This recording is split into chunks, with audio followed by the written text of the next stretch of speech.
Hello everyone and welcome. Bonjour tout le monde et bienvenue. My name is Mohammed Lashimi and I am the president of Ryerson University.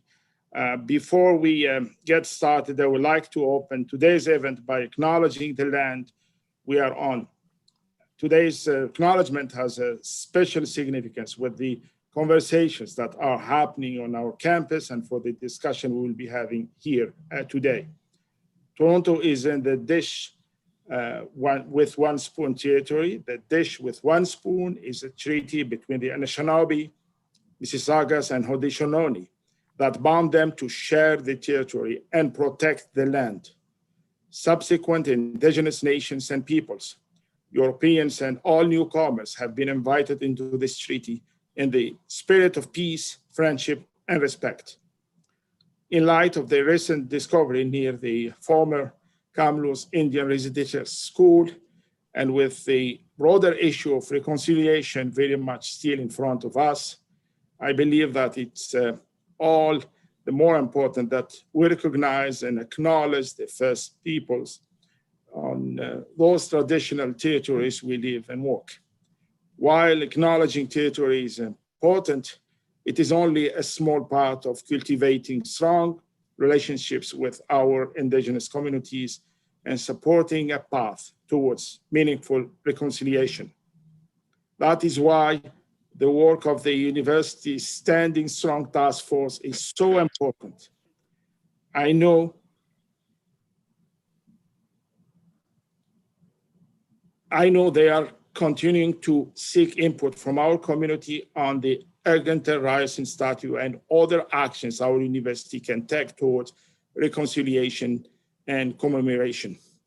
Through this engagement process, we are building on the strength, wisdom, and advice of our community, which will help inform decisions at the university for years to come. While I'm delighted to be a part of this afternoon event, I'm especially pleased that our Prime Minister has taken the time to be with us this afternoon. Welcome, Prime Minister Trudeau. Merci beaucoup d'être avec nous. Over the years, the Prime Minister and the Government of Canada have been great partners with our university. They have helped support research and innovation, contributed greatly to our efforts to upscale and retain talent, and have played a vital role in guiding our approach to sustainable infrastructure. On behalf of the Ryerson community, I want to thank you for your support and leadership through this pandemic. I have no doubt that you will only continue to help navigate our country back to prosperity and a stronger future for all Canadians. Prime Minister, thank you once again for joining us, and I look forward to listening in on today's discussion. I will now hand things off to our Dean of the Faculty of Arts, Pam Sogeman. With the support of her faculty and with the help of Martin Cohn, Ryerson's Democratic Forum has been a strong link connecting our faculty and students with key community leaders and decision makers. Over to you, Pam. Thank you very much, Mohammed. In the Faculty of Arts, we're deeply committed to scholarship and dialogue on democracy and democratic institutions with a focus on voting in Canada, the relationship between democracy and equity, democracy and migration, and of course, Indigenous governance. On this note, I'm extremely proud to say that the faculty is home to the Yellowhead Institute, a think tank led by Dr. Hayden King and a number of outstanding Indigenous faculty members. In addition, Arts houses the Jaroslawski Democracy Chair, 2 Canada Research Chairs in Democracy, and the Democratic Engagement Exchange. The exchange actively supports community mobilization and participation in the electoral process through initiatives such as the Canadian Vote Coalition, the Vote Pop-Up, and our new campaign to promote student on-campus democratic engagement across the country. And finally, a priority for us as educators is to convene important conversations, such as the one today, with current and past politicians about the many complex challenges confronting local, provincial, national, and global democracies in the current period. I welcome all of you to join this special conversation. And now it is my pleasure to introduce our host, Martin Reg-Khan. Martin, as many of you know, is a political columnist for the Toronto Star and a former foreign correspondent. He is also visiting practitioner in the Faculty of Arts and founder of this series. Now, this is our 18th event, so we have had many conversations as part of the Democracy Forum series. And Martin is also a senior fellow at the Munk School of Global Affairs. I welcome you to the virtual podium, Martin. Thanks, Dr. Sugerman. Welcome to our 18th Ryerson Democracy Forum, where we try to do democracy differently and ask how to get people engaged, how to get voters involved. Our guest today is Canada's 23rd Prime Minister, the Right Honourable Justin Trudeau. He led the third place Liberals to government in late 2015. He won re-election in 2019. He's the son of Canada's 15th Prime Minister, born in Ottawa, raised in Montreal, a graduate of McGill University and UBC. He worked as a teacher and activist before entering politics, and you may know that he took up amateur boxing in his early 20s, but he was also part of the McGill Debating Union. Both skills that I think are good training for politics and will certainly put me at a disadvantage today. Prime Minister, welcome, and thank you for taking the time to answer our questions. We really appreciate it. Thank you, Martin. One of the toughest things about this pandemic is not being there in person with a crowd of young people to put up their hands. But I'm glad to be able to have a conversation with you and through you to them. Well, there'll always be a next time. This isn't a news conference. The Prime Minister has already held one this morning. It's a democracy forum where we try to go a little deeper. I'm going to kick off the questions to get us started. But my first ask is for the audience to send in your questions via Zoom. You can use the chat function, and Ryerson's Melissa Wong will gather your questions. So give us your full name, and I'll give you a shout out. Prime Minister, at our Democracy Forum last year, we had an Indigenous MPP from Northern Ontario, Saul Mamakwe, who called passionately on governments to act now on the United Nations Declaration on the Rights of Indigenous Peoples. This week, the UN wants to hold Canada to account for our residential school system after the discovery of 215 bodies in the Kamloops area. We had two federal commissions inquiries on Indigenous atrocities that took place years ago. And this week, you announced new funding and planning that you had promised years ago. So my question, what took so long? What is still taking so long? Thank you, Martin. And of course, the feelings that people are experiencing this week, the awareness that people are getting of what residential schools really meant in terms of trauma and in terms of loss, in terms of heartbreak, is really sinking in for a lot of people this week for the first time. There are Indigenous communities and individuals can certainly point out that this is not just a piece of Canada's history, although it certainly is. It's also a piece of our present.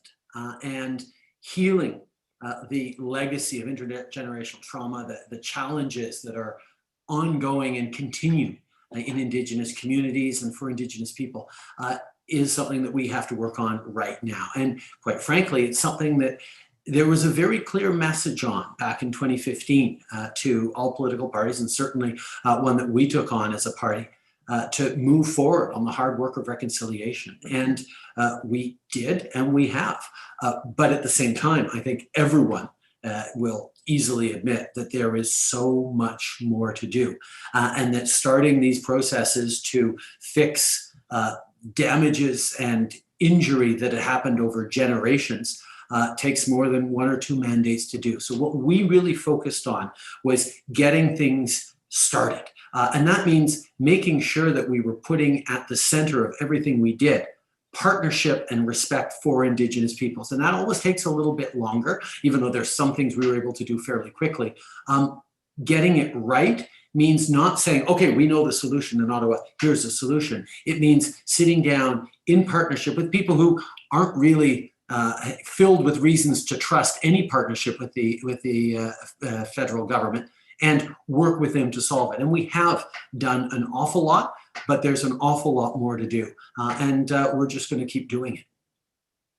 All right, fair enough. Consultation is hugely important. We've heard a lot, for example, from Judge Marie Sinclair about the need for Ottawa not to act unilaterally and to have consultations. But let's talk about another player in this process, the Catholic Church. You've made a personal appeal as a Catholic to also take responsibility to the church for its role in the residential schools genocide. You've made an official appeal also as Prime Minister when you met the Pope a few years ago. But in fairness, I think you'll admit you failed. So my question is, what did you make of the Pope's reply, personal and public, to your appeal? Honestly, the sense I got from the Pope, and I have to say, as a Catholic who is ever hopeful that the Catholic Church will come to terms with how, for many Catholics, our faith is really important to us, but the distance we feel with the Church on many of its positions that don't necessarily align with where we think we should be. As a society where we need to move forward. There's always been a bit of a confliction for me as a person of faith with the Church, but I continue to call myself a Catholic. And when I had an opportunity to sit down with Pope Francis, I found it extraordinarily emotional. I found that he was someone who really wanted to do the right thing. I genuinely believe him of that. But I also know, like any institution, I run a government that is sometimes very slow to shift in its ways and its behavior, even for the person who's purportedly at the top. It takes time and it takes continued efforts to change the direction of as well set in its ways an institution as the Catholic Church. And that's why the pressure and the words of Catholics, not just me, but many others across the country, saying it's time for the Church to actually take responsibility and apologize and not worry about what the lawyers say about what that could put them on the hook for, but actually understand what it takes to actually heal and to forgive and to move forward. These are things that I think the Church needs to put into practice. It's certainly something that it's not only about the Church doing, it's about many institutions, and first and foremost, it's about levels of government, including and especially the federal government taking responsibility for it, which Stephen Harper started to with the residential schools apology, but over the past 6 years, we have done much more in terms of steps. Okay, so we're going to have more questions, I think, from our audience about this. So let me just drill down a minute here. You talked about institutional inertia and the fact that you preside over one of them, the Government of Canada. So your government also has access to the documents that the Church is sitting on the residential schools crisis. So what are you waiting for? Because the Church has had its chance and has already given a non-answer. So what's stopping you from sharing those documents now without waiting any longer? Well, I certainly hope that in the coming days, the Church will change its position. And certainly if it doesn't, we will look at other ways of making sure that this information gets out. I think the calls for truth are too strong to ignore. And I think that is absolutely right. All right. Let's talk about the elephant in the room now, which is to say the statues in the room, the historical figures on our campus and across our country. I suspect we'll get more audience questions on this too, but let me get it started by asking what you thought of the city of Charlottetown removing the statue of Canada's founding Prime Minister, Sir John A. Macdonald, in the birthplace of Confederation. I've been there for a First Ministers Conference and seen that statue over his responsibility for residential schools. And also your thoughts on the statue here at Ryerson that honors Egerton Ryerson, and on the question of renaming the university. I think these are really important questions and they're really important discussions to have. I think it is right that the city of Charlottetown makes decisions about what it wants to do with its precinct. Certainly on Parliament, we renamed the Prime Minister's office. We removed the name Langevin from the Prime Minister's office building. Ryerson, I know, is going through a process, right, as a university, is going through a process right now around its own name. And I think what really matters is that these conversations be had in a responsible and mature fashion, and that people are really listening. We know, I mean, the perfect example is with sports teams, where you have people so passionate about their team name and their fans and the history that goes back generations. And it becomes really difficult to try and shift that. But having those conversations is more than just having a conversation about the name of a team or the name of a statue or university. It has to do about the impact of those names and those histories on people who don't always get listened to. And I think the first step is making sure that you're hearing and understanding and going forward. I mean, I don't think anyone is suggesting that elementary school kids no longer learn that John A. Macdonald was our first prime minister. I think that's going to be very important that we continue to say that. But what we say next and how we remember that and how we understand the legacy and how we commemorate and memorialize that in different places is certainly, I think there should always probably be a John A. Macdonald building or room on Parliament Hill, because it's Parliament. Do you need to have a whole bunch of different schools or different things? Those are questions for local communities to have about what they want to be putting forward as memorials or commemorations. Interesting. And you mentioned the sports teams, and you're right, that did take forever. The Washington football team, even saying that old name would be awkward now, but those were football owners. We're talking about public properties and facilities. You mentioned Sir John A. Macdonald in Parliament Hill. There's a statue of him at the legislature in Toronto that's now boarded up because of it being painted over. You were at the news conference this morning, which is in the Sir John A. Macdonald building, which was named, I think, in 2012. So it's not an old legacy name. And you're right, you did change the name of the Langevin block, which is where the old PMO, where the PMO used to be held, or it used to be called. But Langevin wasn't famous. Sir John A. is. Any consideration to changing the name of that building in Ottawa? I think that is part of the ongoing conversation that I think people need to have. And I think it is something that we have to have around Parliament as well. I mean, there's a lot mixed up in that. You pointed out that Stephen Harper named this new building the John A. Macdonald building, and the Pearson building, which is our foreign affairs building, was referred to by Conservatives by its address, 125 Sussex or whatever it was.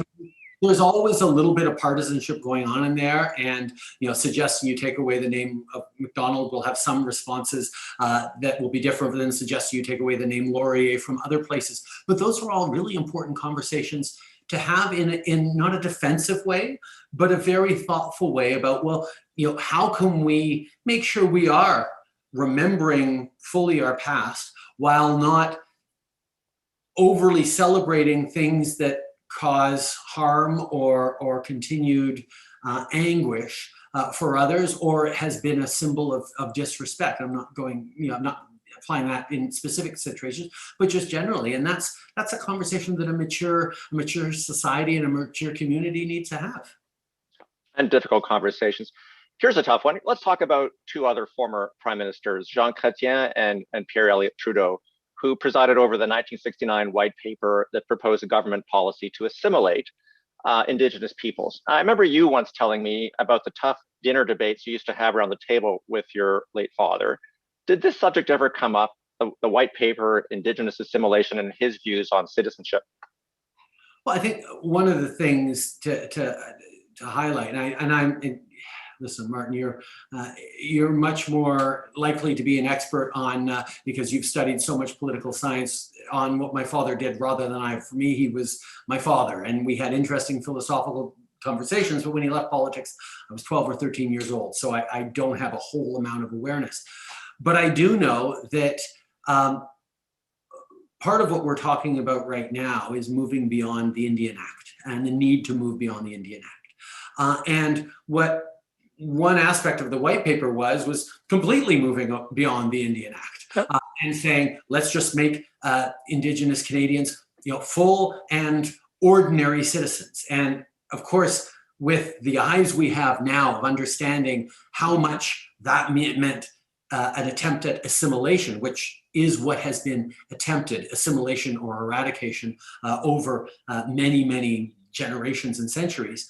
Of course, that's not going to be well taken up. it was not the right solution. And when people came up and said, no, that's not the right solution, the white paper was withdrawn. So Absolutely. there was an element of listening there. And what we know now is that investing in language, investing in culture, strengthening identity, strengthening traditional knowledge is something that is not just good for Indigenous peoples and right for Indigenous peoples. It actually will enrich Canada to an extraordinary way, rather than to try and snap your fingers and Europeanize, which certainly was the attempt decades ago. We evolve, and we end up evolving in the right way, and bad mistakes are avoided, as was the case back then. Absolutely right. And there was a pivot in 1969 for sure. Okay, let's turn to another issue that weighs heavily on Canadians and on me. The two Michaels, Michael Kovrig and Michael Spavor, who have been incarcerated in China for 2.5 years. You'll be seeing President Joe Biden when you fly to the G7 summit next week in the UK. You've already asked him to do more, and he's talked about it, but nothing changes. So if our current strategy isn't working, how long can we wait? First of all, the approach on consular cases like this one, unfortunately, takes quite a long time, and we don't always get to talk about what is going on. Much of this is wrapped up in global diplomacy, quiet pressures. I mean, if you take a situation where someone is unjustly incarcerated by, say, a random Middle Eastern or African country, if I go out and shout to the rooftops, "You got to send that person home today," and then go and yell and insult the person, it's actually going to make it harder for them to be able to send them home. Whereas if quietly we make known by the back channels this person should really come home, and when you send them home, we won't gloat, we won't say, "You see, they have a total Mickey Mouse system of justice." It actually is, it's working. We get them home quietly, and we don't get any big win, and we don't get any big headlines. We get a Canadian home. That's something we've actually done a whole bunch over the past 4 or 5 years. We've had a number of very strong successes in consular cases. Now, you're absolutely right that right now the situation seems very, very locked in. And the Chinese government has been very, very strong on its pushback against every time that we point out that these two Canadians have been arbitrarily detained. One of the things we did is gathered like-minded and fellow traveler countries from around the world and move forward on a motion or an agreement on arbitrary detentions. It didn't explicitly mention China, but obviously was directed at China, saying you can't just arrest people for your own political reasons to put pressure on people back home. Because quite frankly, if we were to cave to that pressure, if a Chinese government or any government were to learn that all you have to do is arrest a Canadian tourist or a Canadian business person and we'll get what we want out of that country, then everyone becomes more at risk. So we continue to work very hard. Yes, with the Americans. Yes, with the international community. Yes, I'll be talking about it at the G7 as well, as how we can stand up together, because it's not just Canada that's worried about this. It's Australia, it's Great Britain, it's any country around the world, it's France that might have a business person in China, so every country around the world, who would be worried that they might be next for this kind of arbitrary detention. So there's a lot of momentum, there's a lot of pressure, and we are working very, very hard on this. Fair enough. What's the price of quiet, though? You've talked about genocide of Indigenous peoples in Canada, but I haven't heard you use that phrase for the Uyghurs in Xinjiang Autonomous Region in China.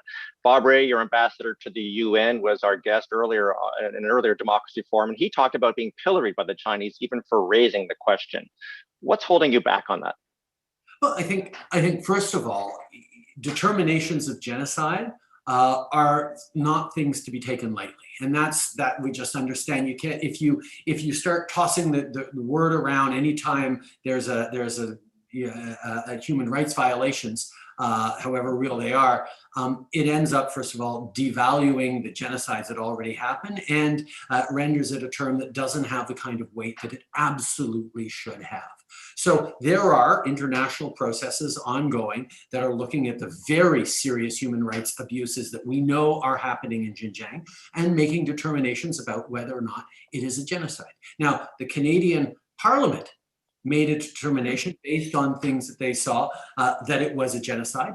That is different than the Canadian government officially making a statement around that. And we made that nuance, but it is absolutely clear that the pressure on China right now from the international community, from countries like Canada, is significantly acute, particularly with the Olympics, Winter Olympics coming up in China next year, that there is a moment where the global community can be really pushing back on China, and that's something that we want to do. But I think everyone understands that it'll be easy for China, the scale it is, to shrug off what any one country, including just the US alone, says. But when the global community comes together, that starts to shape their own calculations. And that's certainly something that we are working on very, very effectively. Okay. Quick reminder to the audience to send in your questions if you haven't already. One last one for me, turning to Canada and COVID. I know we'll get some COVID-19 questions from the audience, so let me just slip in one on the politics of this pandemic. In the last federal election, you ran hard against Premier Doug Ford. You'd mentioned him more than a dozen times a day on the campaign trail. He wasn't your opponent, but I think it's in boxing, you would call him your punching bag. And then you made peace in the pandemic, and he praised you when he came to our Democracy Forum last fall about federal provincial cooperation and concord. I think voters like seeing their governments getting along, but now he's attacking you every day about borders and border controls, airport quarantines, and for taking so long. My question is, in the next federal election, which I'm sure you're going to tell us the timing of today, how are you going to treat Doug Ford? Are you going to point to the cooperation, or is it going to be confrontation? Give us a preview. Well, I think, first of all, a couple of things, Martin. I mean, he is, he's in a tough situation right now. Ontario has really struggled with this pandemic from a political level. I mean, Ontarians have stepped up. Our health service providers have been unbelievable. Our frontline workers have been heroes.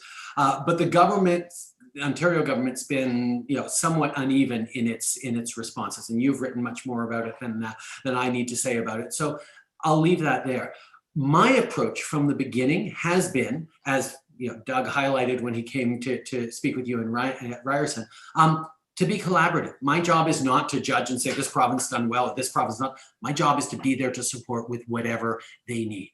And yes, I know that the pressure is mounting on Premier Ford, and it is always an easy thing to try and deflect and point fingers. And I'm going to trust that Canadians and Ontarians are going to see that for what it is. I'm not going to pick a fight with him at this point. I don't think anyone wants to see people fighting during COVID. They want to see us focused on getting through it.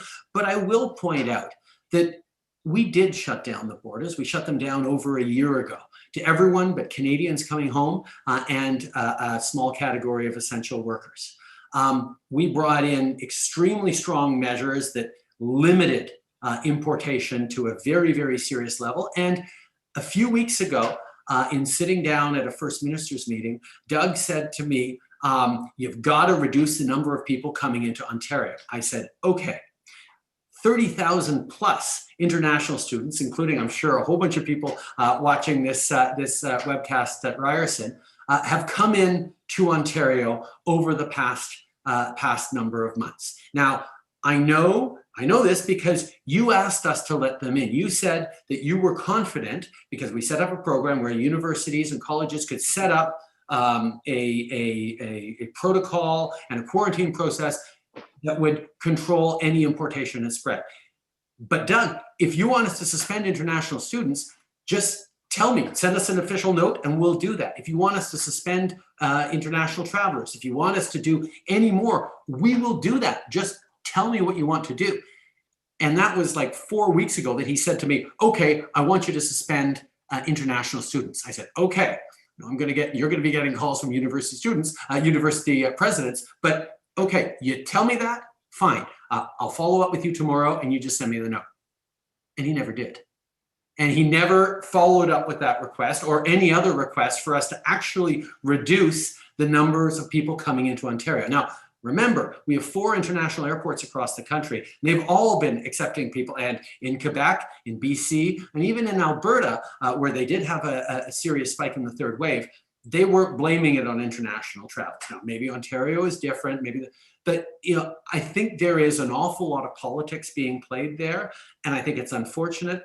But I also know that a lot of people, particularly Ontarians who've been watching closely this premier, will be able to see through that. Okay, let's go to audience questions and a COVID question that flows from this.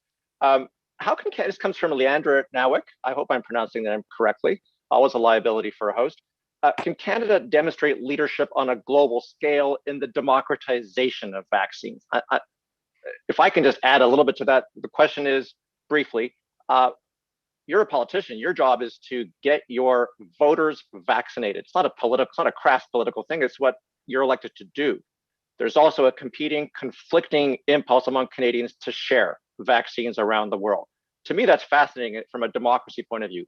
How do you figure out the path? Well, first of all, you don't end COVID anywhere until you end it everywhere. So it is not just a impossible balance. It's the balance we have to establish. Now, my job is to protect Canadians' well-being and health and safety. That's what I got elected for. And that's why we have prioritized and focused on getting Canadians vaccinated as quickly as effectively as possible. But keeping Canadians safe also means preventing new and even stranger and more deadly variants to be generated elsewhere in the world because they're not getting vaccinations. So while we are very focused on getting Canadians to safety, getting that level of herd immunity, everyone getting to double doses in Canada, we are also, as we now are really seeing vaccines rolling in and people getting them, getting into a better place, we're also looking now at what we can do for other countries around the world. Because yes, we ordered way more vaccines than we necessarily need for Canada because we didn't know which vaccines were going to land, which ones were going to be the better ones, which ones were going to be most effective or right for Canadians. So we were very careful. But part of that was funding the vaccine research with upfront payments and signing contracts early on so that small companies like Moderna that had never made a vaccine before could suddenly develop at scale vaccines that would make a huge difference. So there is no contradiction because at the same time, we also funded massively. We were one of the earlier funders of COVAX, of the ACT Accelerator. We were one of those countries that stepped up early on to make sure that there were these mechanisms internationally. And what we're going to see accelerating around the world now is increased sharing of vaccines, particularly the vaccines that have been recognized and verified by the WHO, which is, I think, the important part. All the vaccines we talk about, Moderna, Pfizer, AZ, Janssen, all the others, and why as Canadians we consider you say AZ and not AZ? I mean, I guess it's a globalization thing. But those are all properly WHO recognized, whereas the Chinese vaccines, the Russian vaccines that are out there as well have not gone through the same level of disclosure or study, even by the WHO, let alone by Health Canada or the FDA or anything. So there's a whole bunch of reflection about making sure that we're getting strong, effective, and safe vaccines out to the world, and we'll be continuing to do that. Okay, but you can't, some would argue it's a zero-sum game, and I'm not here to criticize you about that. I'm actually interested in exploring the dilemma that you face. It is a balancing act. We are flooding the zone in Canada. We live right next door to the United States where everybody, it sounds like everyone's vaccinated who wants to be, and we're behind. And so we're gonna get us done first, and then we'll start sharing to others because we borrowed from COVAX before we gave back. So just give us a glimpse into how you give us a reality check on how you as a politician, a prime minister, how you juggle. One of the first things you learn as a lifeguard is if you're going out to save someone who's drowning and you yourself, you get too close and they grab onto your arm and they drag you down, you can't save anyone. And I think the understanding that Canada absolutely is doing everything it can to make sure that you get vaccines out to everyone, understanding that we are going to be vaccinating Canadians, most vulnerable Canadians, and protecting everyone here as quickly as we can, so that we can do even more around the world quickly, so that we're not an area that people have to worry about, and we can totally focus on everyone else, is the thinking we're doing. Is it imperfect? Is it a moral dilemma? Absolutely. People will come down on different sides of it, but I was elected to keep Canadians safe, and I don't know that I could, look a grieving family in the eye if I knew that I could have done more, but felt that I had to ship off vaccines more quickly to other countries. Canada's not a producer of vaccines. We lost that pharmaceutical industry a number of decades ago. If that had been different, we might have been able to have a different posture. But we were out there in the international market. We signed deals. We made investments. We were able to secure a solid, sourcing for Canada, and that's what Canadians first and foremost expect of me. I suppose it's like the airline warning, which says put the oxygen mask on your face first before you handle the infant. I shouldn't be giving you lines, but it does occur to me. One last quick question on COVID, and then we'll circle back to Indigenous issues. This comes from Dilara Bektas, I apologize. What advice would you give to students navigating a post-pandemic reality, especially after graduation? Well, first of all, one of the things that we always see, and the stats bear it out, young people who come out of their schooling and into the job market at a time of recession have greater and slightly more lingering effects than someone who graduates into a booming economy. That's just economic reality over the past decades that people have seen. This crisis, all the more so. I mean, we know the impacts, whether it's economic and job impacts, whether it's mental health and loss impacts, whether it's travel and opportunity impacts. There is going to be a certain level of scarring that young people will carry through in the coming years and perhaps decades because of COVID-19. I think the flip side of it, young people are also learning a level of resiliency and resourcefulness that hopefully will be a plus for them, but I don't think it will have been worth the cost, but there will be strengths that we're all discovering. That's one of the reasons why, as a government, we put forward so many resources for young people. Right now, not only once you graduate, do you not have to start paying back your student loans until you have a job that pays for that makes $40,000 a year or more. But we're actually, if you get a job worth less than $40,000, we're going to help you with those student loan payings directly. We've doubled the student grant programs for low and middle income students, so that a low income student can get up to, I think, $6,000 a year for the next 2 years because of the pandemic. We've massively increased the summer jobs programs and various supports, because not only do we need to make sure that young people have opportunities now, we need to make sure that they're able to bounce back and grow and drive and lead our economy into the coming years. For us, there's a lot of talk, and it's very real, about how this pandemic has hit the elderly and our oldest Canadians as being incredibly vulnerable, and that's absolutely true, and there's more to do. But I've been particularly worried about the impacts on students, which is why we've done so much, which is actually one of the reasons there was that WE scandal of last summer that ended up, the ethics commissioner came out and cleared me on that entirely, but it all happened because we were trying to get a way to support young people who were volunteering during the summer of 2020. So we will never apologize for, as a government, I and us will never apologize for trying to solve for helping young people who are really, really struggling through this pandemic. You open the door to the WE scandal. I am not going to go down that path, because that is a long time ago. It's not a scandal anymore because we got cleared. Question here from Taylor. By the way, Jagmeet Singh was on a month or two ago. He had a long list as well. One of them was free tuition, which is always a hit on campus, but you're in power and he's not. Taylor Lepik said, free tuition, just a quick one on that. Free tuition is a really interesting issue, because for me, it's one of those things that you sound, hey, that's a great idea. Like there are universities and countries that do that. The issue for me is that not every family needs free tuition. And you know, knowing that government has a limited amount of things that it can spend on before it starts raising taxes in ways that nobody wants, and that you have to make choices, is it better to give more support to those who really need it, or give a minimal amount of support to everyone, including the wealthiest who don't necessarily need it? Now, there's a whole argument about universal programs versus targeted programs that we don't get into. But for me, I've always come down on the side of let's do more for low and middle income students in terms of reducing the barriers that are real for them, rather than just blanket give it to everyone. There's a debate to be had on that, but I'm comfortable that doing more for the most vulnerable is a better use of the limited resources we have. You've given me a great idea for a future event, because it's always interesting how the parties land on this. Progressive Conservative Premier of Ontario cut tuition by 10%. Bob Rae, in a previous incarnation, ran a task force saying we should raise tuition. Okay, let's move gears here.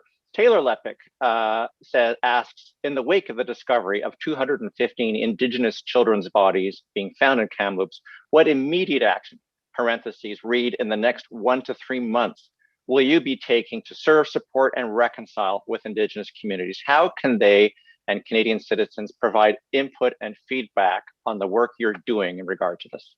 Okay, first of all, thank you for your question, Taylor. It's the kind of thing that a lot of people are asking about right now. A couple of years ago, in responding to the TRC recommendations, we put forward specifically a $33 million fund for identifying and tracing residential school burials and missing kids. Some of that money went out. A lot of it hadn't, because we were still working with the communities on the best way to spend that. We announced Wednesday, Carolyn Bennett, our Minister of Indigenous Relations, announced that 27 million was just going to basically go out and be there for any community that wants to move forward and needs the resources for healing. And anything more they need, we're going to be there for. So I think communities across the country are realizing that, yes, even though a number of them were like, well, we know where they are, we don't know we want to disturb them, we don't know if, you know, going in with shovels is the right way. There's a lot more active reflections on that, but it's right and just that it be their reflections to have. I shouldn't be the one saying, well, there's a residential school there, let's go radar the ground to find out where the burial kids are and the burial sites are, and not ask the local community or the families or the descendants and all that. Obviously, they need to be at the center of it. So what our focus is over the coming weeks and months is giving the support, both the mental and healing support, but also the financial support, so they can call on the resources they want, whether it be Canadian firms or international interventions or whatever. It is secondary what the federal government wants. What is primary is what the community itself wants and needs, and we're putting them at the center of this healing process.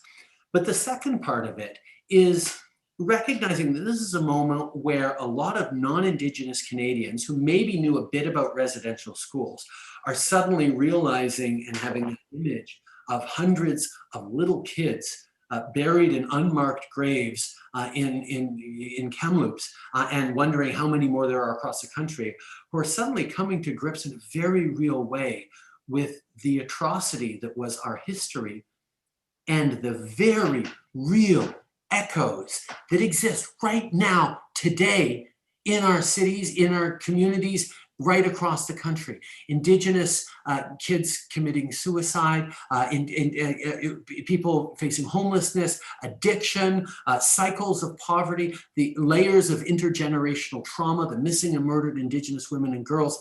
These are all things that are today articulations of devastating actions in the past, and things that we haven't really thought about all that much. And you know, people can be intolerant or judgy and sort of say, well, you know, why are there so many Indigenous people incarcerated? Well, that's something we need to shift with our system of justice as well. But it's also something that requires us to understand the layers of trauma that, as a society, as a country, we had a big hand in laying down. One of the amazing things for me was a conversation I had years ago where a light bulb went off. I was talking with Paul Martin, who of course was an extraordinary leader when it came to reconciliation. He negotiated the Kelowna Accords that then disappeared when Stephen Harper took office. But he pointed out that, yes, we all know, unfortunately, that Indigenous kids face suicidal ideation or attempts or actions to a far greater degree than non-Indigenous kids, okay? But even within and across Indigenous communities that have much better language and culture and traditional knowledge education have no greater suicide rates, for example, than non-Indigenous communities. And that was sort of that light bulb for me that, of course, I'm a Quebecer, so I know identity, language, culture, these are the things that create that sense of self. And that was what was ripped from these communities in so many ways, both literal and metaphorical. And the work we need to do to acknowledge that and to atone for that and to empower the learning and respect for Indigenous languages and culture as part of our daily lives is something we all need to turn to in this moment of horror to say, well, what can we do? Well, why don't we start changing the way we look at Indigenous communities and people and being a much realer and more forgiving partner for the traumas that ultimately we are all collectively responsible for. And you're right that in a way people knew who could follow the issue that there are all of these burial sites across the country, but this has exploded into the news cycle because of the large number of bodies in the Kamloops area. With publicity comes accountability, though, and awareness. Here's a question from Jeremy Caribou, who's been at a number of our Indigenous student at Ryerson, been at a number of our democracy forums. He's in the public administration and governance program. In light of the gruesome discovery in Kamloops, it's quite obvious that statues or commemorating names have not been educating the public about the historical Indigenous settler relationships for hundreds of years. And he asks about making Indigenous content mandatory to include Indigenous culture, treaties, and Indian policies such as residential schools, the Indian Act, even the past system. Will your government begin the transformative change in making Indigenous content and perspectives mandatory in Euro-Canadian institutions? Yes, we will do our part. That was one of the core TRC calls to actions. Truth and Reconciliation Commission. Truth and Reconciliation Commission, presided by Marie Wilson, Marie Sinclair, and Chief Littlechild. We need to make sure that reconciliation is understood as not just being between Indigenous peoples and the government, but involving intimately non-Indigenous Canadians, settler Canadians as well, and immigrant Canadians as well. And that shift is a tough one. And it comes through our institutions and systemic change. As we talk about systemic discrimination, that is a piece of it within our institutions. But it also, of course, talks about curriculum.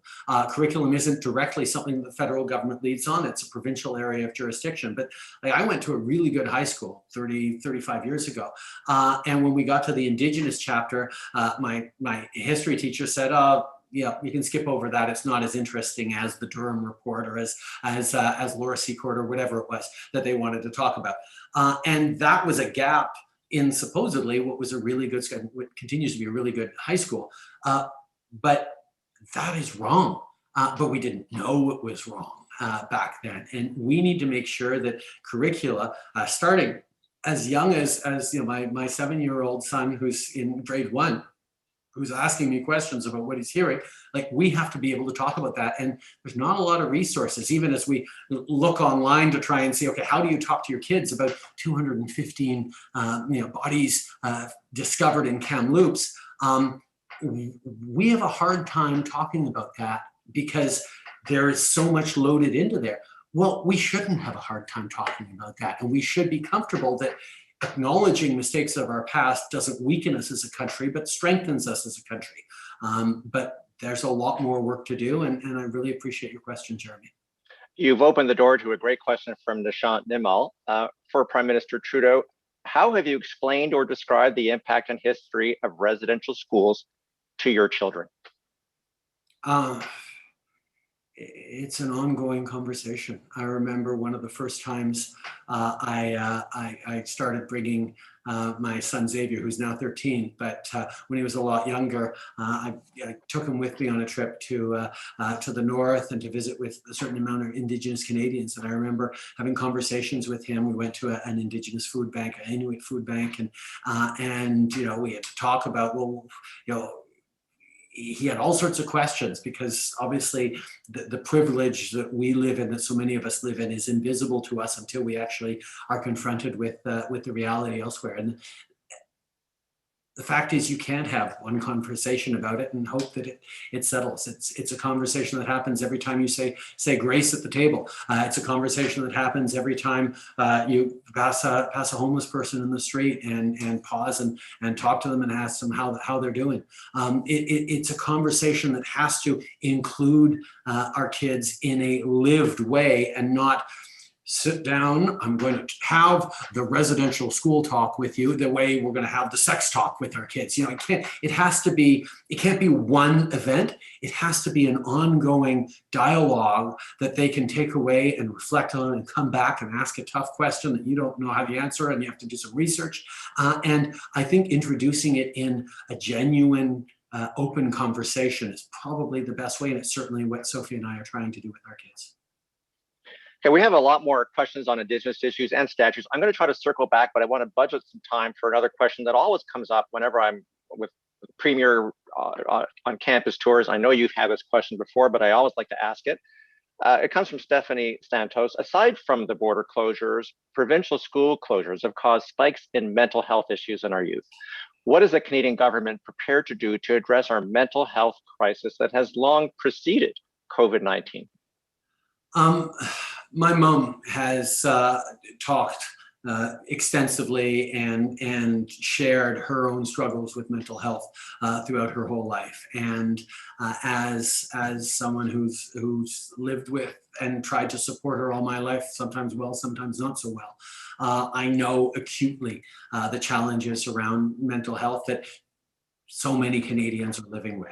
And as a government, we have moved forward on a number of things, whether it's in COVID, the Wellness Together website, whether it's funding Kids Help Phone, whether it's moving forward as we are on a national suicide 3-digit hotline.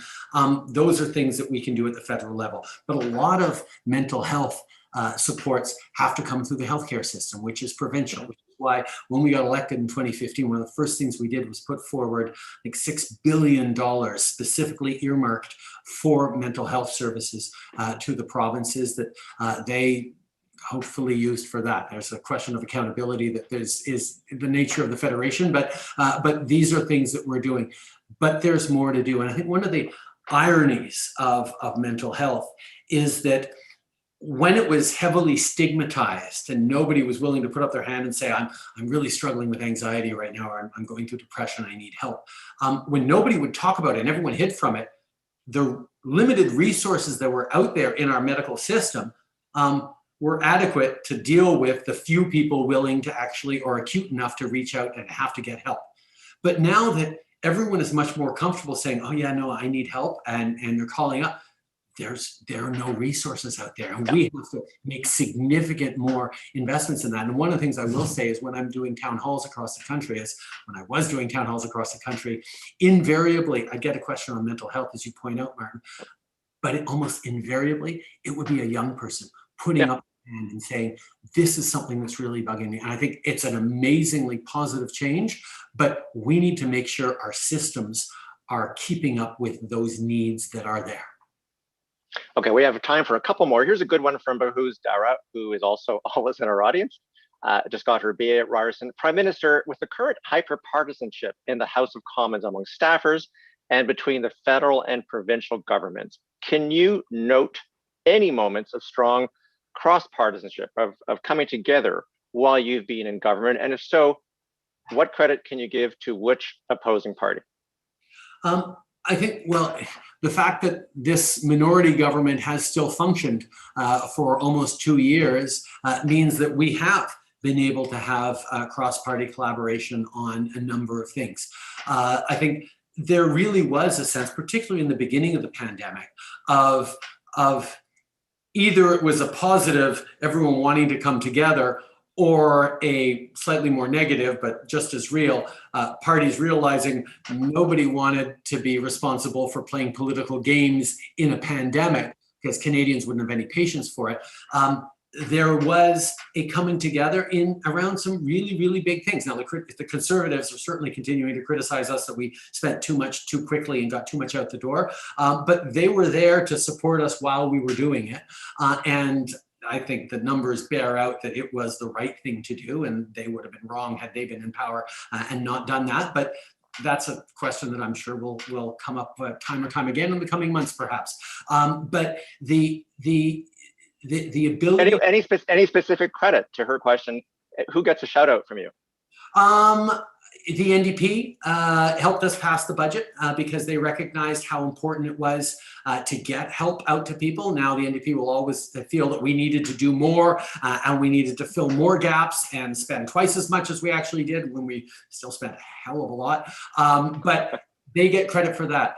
Right now, on a bill that is particularly sensitive around making sure that the web giants actually find ways of supporting Canadian artists and creators, to make sure that you can find Canadian content on Netflix, to make sure that we know how much these companies are making off of Canadians, so they can pour that back into Canadian content.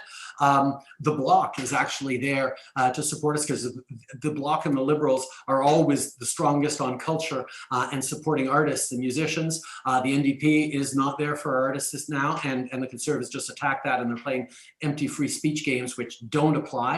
But so we've been able to work with the Bloc on that.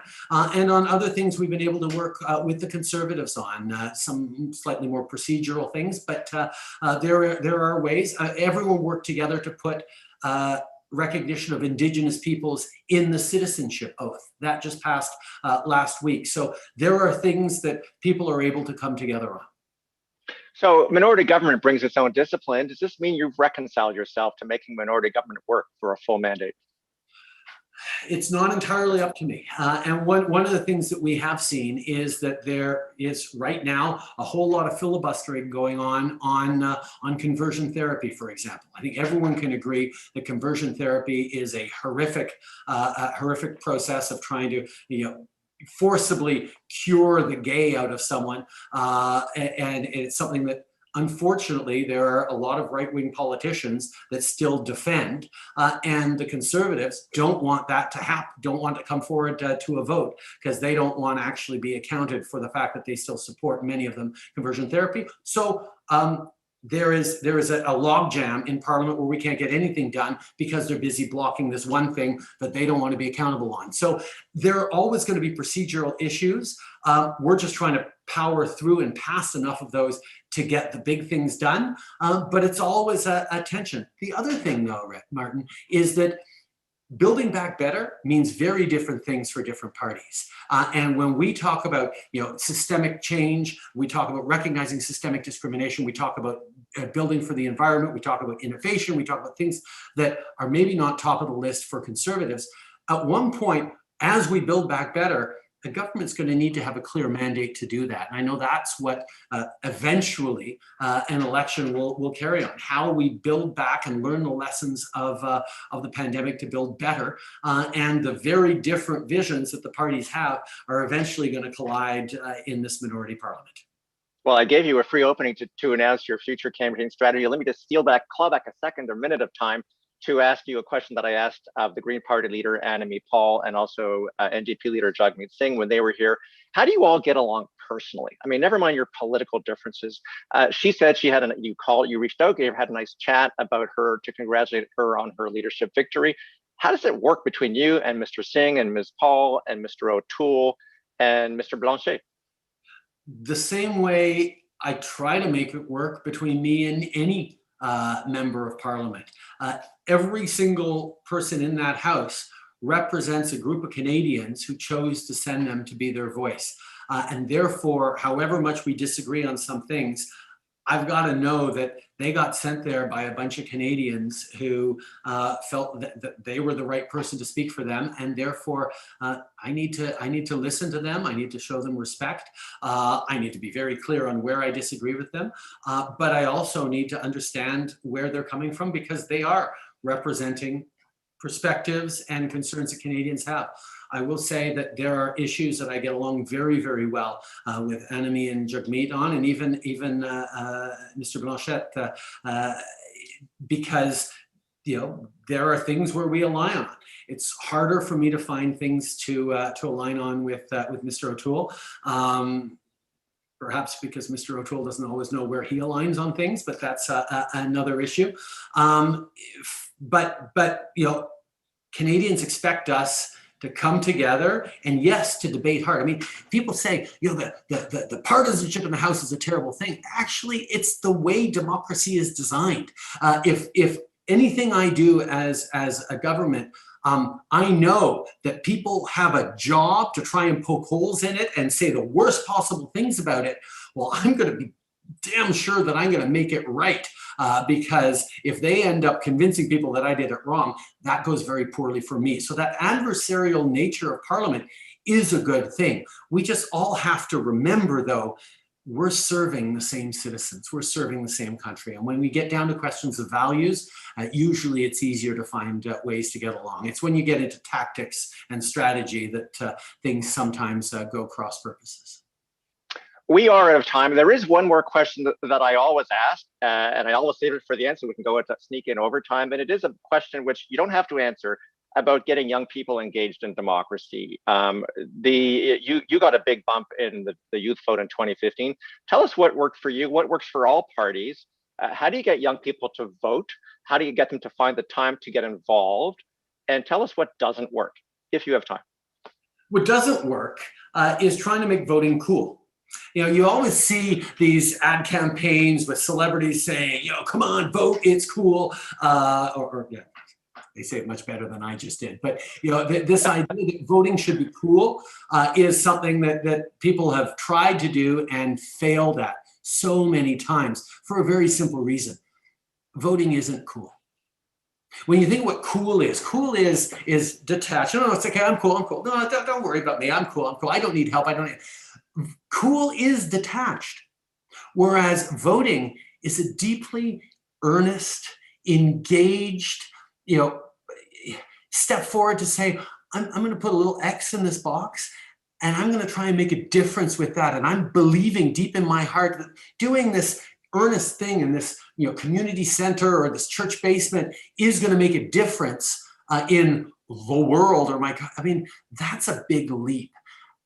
And that's what you need to harness into if you want young people to get involved, that voting matters, that getting involved in politics is what shapes the world around you. We wouldn't have been able to move Stephen Harper out of being prime minister if it hadn't been for millions of young people stepping up to say, yeah, you know what? I want the country to go in a different, better direction. I want us to do more on the environment, and we have. I want us to take real steps towards reconciliation, and we have. I want us to be fairer and better and more equal in the way we do things, and we have. Now, is it perfect? No, there's always going to be people out there who will say, no, you should do more, you need to do more, and it's great that they're doing that because it pushes us along. But ultimately, you need to make sure you are pushing your government and your country in the right way. And the best way to do that is to get involved, is to put up your hand. Young people get a bad rap for being apathetic and disconnected.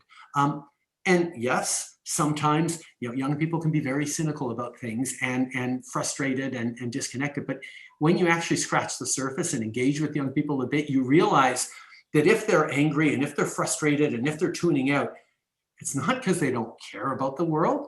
It's because they care so deeply and are therefore so frustrated that people aren't listening to them or thinking about them or responding to their concerns that they tune out. And what we need to do as political parties is instead of allowing them to tune out, instead of saying, here, come and stuff envelopes for me in a back room. Instead, get them involved to create the political movement you're part of, get them involved to go out and get more young people involved, get them to believe in what you're doing. And that's where, you know, I'll be honest, a progressive liberal party like ours has a hard time going against the progressive idealist parties that can say, no, we should just change capitalism. Yes, everyone will sign up for that. We make it more fair. Yes, we should stop having an army. Yes, we should just shut down the oil sands tomorrow. You know, those are the kinds of things people are like, yes, that makes a lot of sense. Or yes, we should just fix reconciliation in a weekend. It's easy to say those things. Much harder to actually put in the effort of doing them, of pushing for it, of making it happen. And that's what we've been focused on. And, you know, for a lot of people, not just young people, everyone wants the quick fix. Like, what have you done for me lately? You know, what's going to be better for me to vote for? What's going to change the world in the most radical way in the next election? That's one way of looking at things.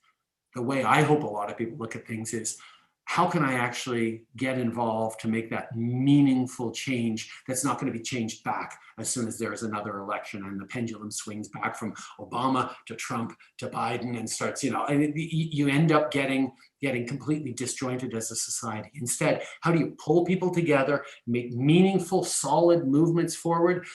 That's the challenge and the trick of politics, particularly in a country as diverse as ours, which doesn't just mean backgrounds, it means perspectives and ideology and priorities and sometimes values.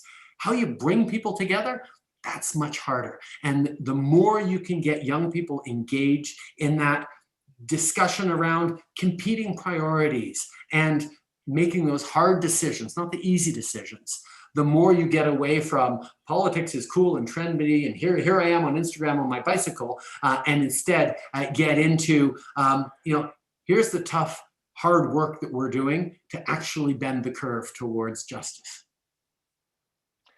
And I could only add to that, come and see us in person on campus to continue that conversation face à face and deliver the message. That's all the time we have.